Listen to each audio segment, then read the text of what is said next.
الرحمن الرحيم الحمد لله وحده والصلاة والسلام على من لا نبي بعده وبعد.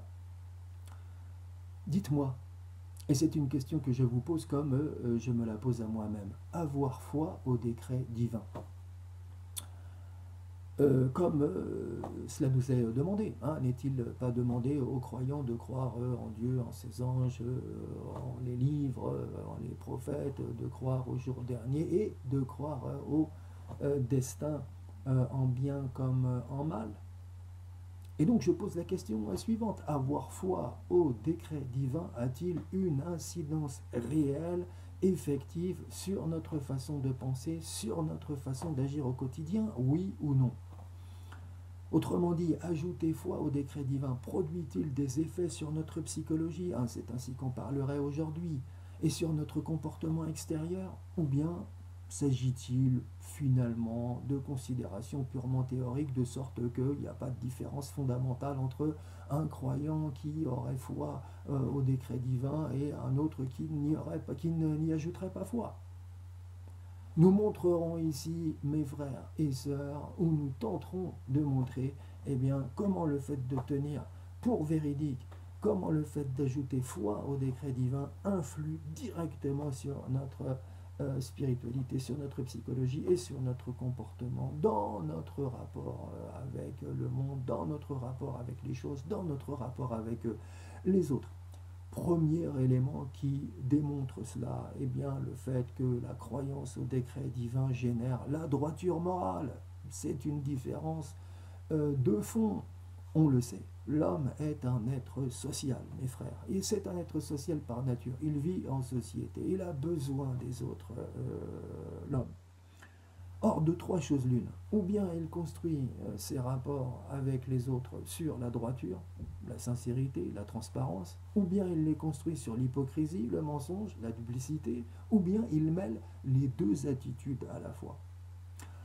Quant à celui qui, comme les gens qui malheureusement ont une foi défaillante au décret divin, quant à celui qui croit que les autres hommes possèdent à son encontre un certain pouvoir de nuire ou d'être bénéfique, cet individu-là adoptera malheureusement, naturellement, envers eux un comportement hypocrite, un comportement complaisant. Pourquoi? Parce que cet individu, comme la majorité des personnes qui sont autour de nous, et non musulmanes en priorité, parce que ces individus pensent que cette attitude va leur être bénéfique et leur éviter les gènes.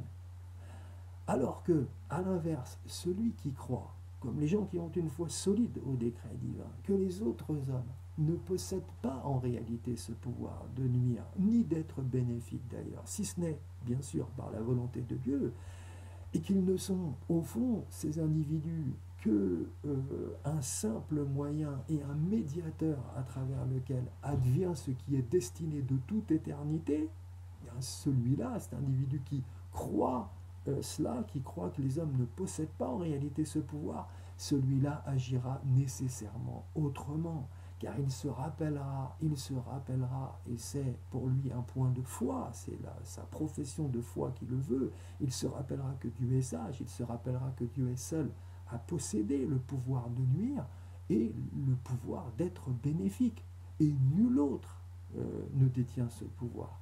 Il se représentera à l'esprit, d'ailleurs, cette parole de l'envoyé de Dieu, sallallahu alayhi wa sallam, sache que si tous les membres de la communauté s'unissaient pour être utiles dans une chose, ils ne pourraient être utiles que pour une chose que Dieu a inscrite, je veux dire inscrite de toute éternité en ta faveur.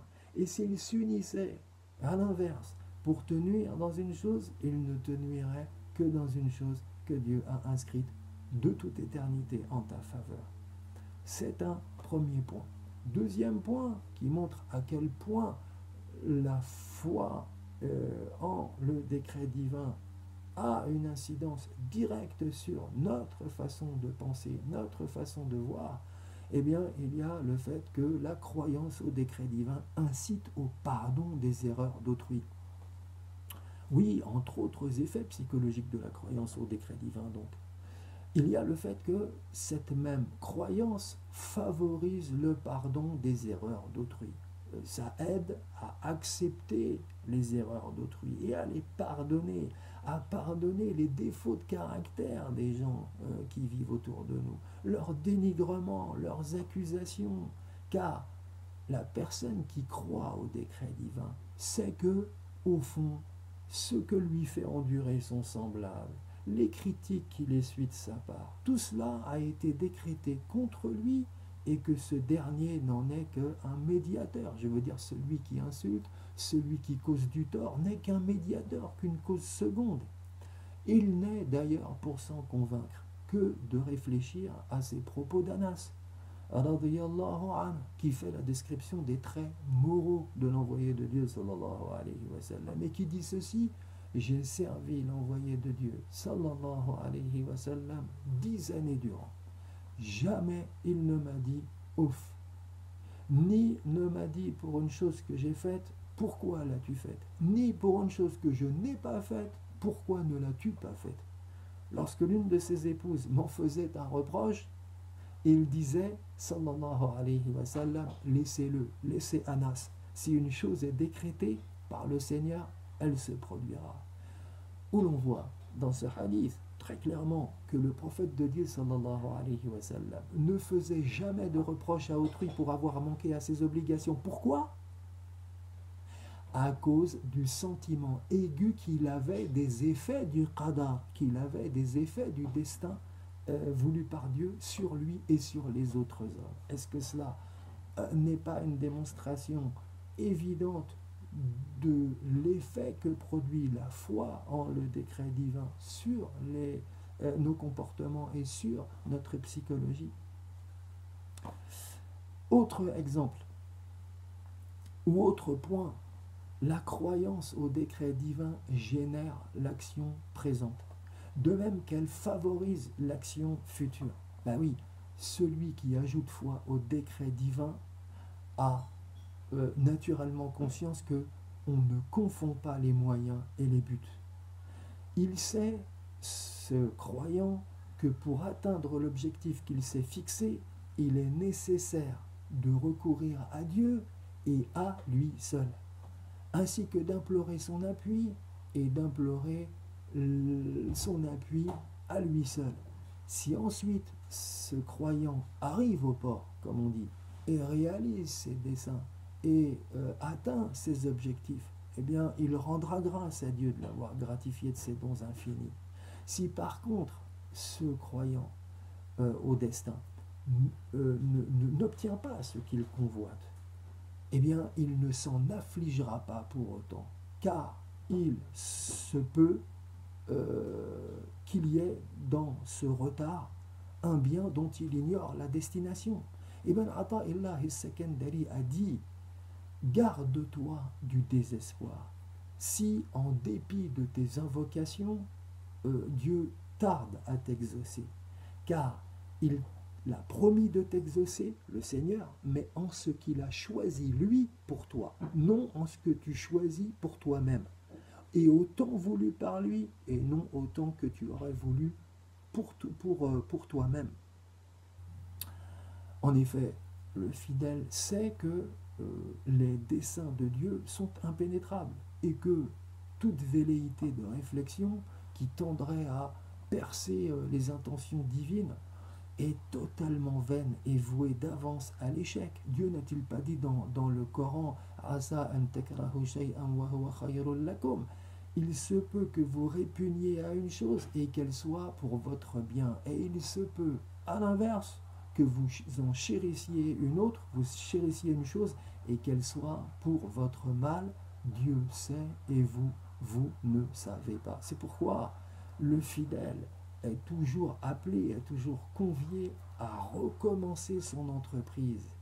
C'est là où on voit à quel point, là encore, le décret divin a une incidence bénéfique sur les actes et sur les faits et gestes du croyant.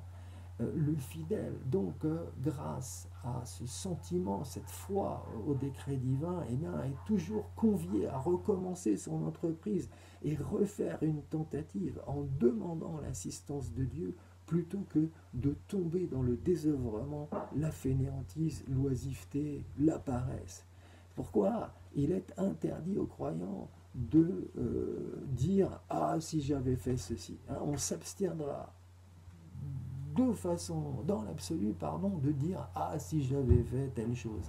Il serait arrivé cela. Car ces propos, cette façon de parler, ne fait qu'introduire ce qu'on appelle une donnée d'hypothèse qui correspond en réalité à des suppositions qui sont irréelles et qualifiées pour cette raison de sataniques par l'envoyé de Dieu. Rien de moins que ça, sallallahu alayhi wa sallam. C'est ainsi que Muslim rapporte d'après Abu Huraira que l'envoyé de Dieu, sallallahu alayhi wa sallam, a dit un croyant ferme, solide, est meilleur et plus aimable aux yeux de Dieu qu'un croyant faible, même s'il y a du bien en chacun.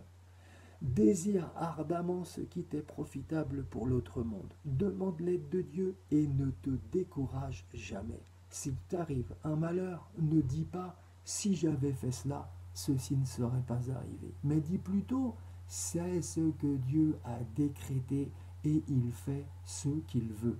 Car ton « si » ouvre la porte à Satan.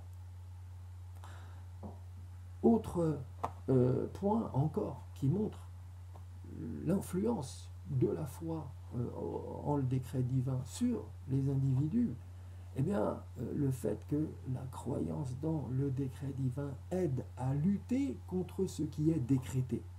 Comment? Oui, je répète, croire en le décret divin aide à lutter contre ce qui est décrété. Oui, dire cela paraît paradoxal et aller à l'encontre même de la vraisemblance. Or, il n'en est rien en réalité. Car ce qu'il convient d'entendre par là, mes frères, c'est que l'homme est appelé en toutes circonstances à refuser de se soumettre au décret tant qu'il a un mobile pour le faire ou un empêchement. Et il est invité à faire appel aux causes secondes qui permettent de réaliser son but. Il n'est donc pas permis aux musulmans, il n'est donc pas permis aux croyants qui prétendraient donc croire au décret divin, il n'est pas permis à cet individu d'invoquer une prétendue fatalité intérieure qui pousserait soi-disant à suivre sa nature ou une fatalité surnaturelle qui obligerait à suivre un plan défini d'avance à la manière de ce qu'on entend de la bouche de certaines personnes du peuple, hein, Allah Ghalib, pour justifier son inaction ou justifier son désœuvrement. Non, au contraire, on doit recourir aux moyens qui permettent d'atteindre l'objectif que l'on s'est fixé. Lesquels moyens, d'ailleurs, ont été déterminés et voulus par Dieu. En d'autres termes, il s'agit de recourir au qadar pour éviter un autre qadar, la cause et l'effet relevant tous deux du décret de Dieu. Alors, on l'a déjà évoqué, me semble-t-il, mais ici je ne peux pas passer outre cette histoire bien connue, ce récit, comme quoi, en arrivant aux confins du Cham, la grande Syrie, Omar ibn al-Khattab sut que la peste y régnait. Alors, comme il envisageait de retourner sur ses pas, Abu Ubaïda ibn al-Jarrah lui rétorqua comment est-ce une fuite devant le décret de Dieu, ô prince des croyants? Omar lui répondit alors ah, si ça avait été un autre qui avait dit cela, ô Abu Ubaïda, hein, ça aurait été préférable. Oui, nous fuyons le décret de Dieu et nous nous abritons du décret de Dieu. Puis Omar d'ajouter si tu avais un troupeau de moutons ou de chameaux et que devant toi, il y avait une terre stérile et une terre fertile. Ne passerais-tu pas naturellement du stérile au fertile? Eh bien, tout cela, sache-le, se fait grâce au décret de Dieu. Où l'on voit que Omar a voulu ici se prémunir contre le danger de la peste, pour que ce danger ne survienne pas en ayant recours à quoi? En ayant recours à un qadar. Et ce qadar, c'est la fuite qui empêche l'arrivée de la maladie, pour éviter un autre qadar, la poursuite du voyage qui entraîne, elle, la maladie, et par là même, eh bien, j'espère, là encore, et une fois de plus, avoir répondu à la question que nous nous posions lorsque nous avons commencé notre discussion, à savoir quels sont les effets psychologiques de la croyance au décret divin. Wa sallallahu ala sayyidina Muhammad wa ala alihi wa sahbihi wa sallam wa akhiru da'wana anil hamdulillahi